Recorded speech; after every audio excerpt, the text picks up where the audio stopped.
Laurent Morin, donc je suis prêtre du diocèse d'Angoulême. Ces dernières années, depuis 6 ans, curé de Champniers, Grandpontouvre, Vars, Saint-Amand-de-Boix, dans le doyenné d'Angoulême-Ouest, dans l'ancien doyenné d'Angoulême-Ouest.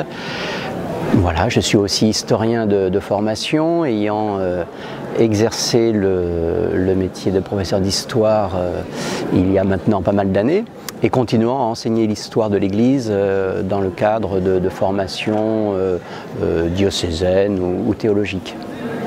Voilà. Et puis donc depuis quelques jours, donc, le Père évêque m'a sollicité pour être doyen du nouveau doyenné Grand Angoulême.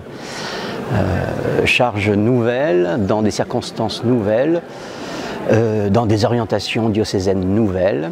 Donc on va essayer de faire du neuf ensemble.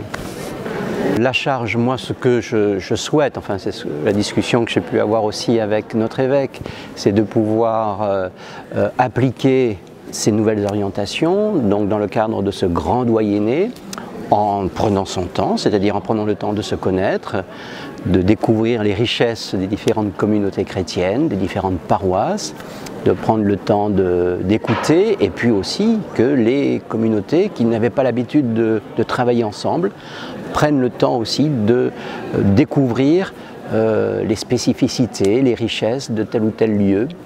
Du sud connaissent un petit peu ce qui se vivait au nord d'Angoulême, de l'est d'Angoulême découvrent les réalités humaines et pastorales de l'ouest et du centre-ville, ainsi de suite. Voilà, qu'il y ait vraiment ces échanges et que les gens soient heureux de vivre cette nouvelle étape sans peur. Bon, qu'il y ait des questions, elles sont tout à fait normales et légitimes, qu'il n'y en a pas, mais qu'on puisse le vivre voilà, en disant il y a du bonheur à partager. La foi, c'est avant tout être heureux dans sa vocation personnelle, mais aussi dans une vocation ecclésiale, collective, ici, donc dans ce doyenné du Grand Angoulême. Tout simplement. Et puis, on avancera.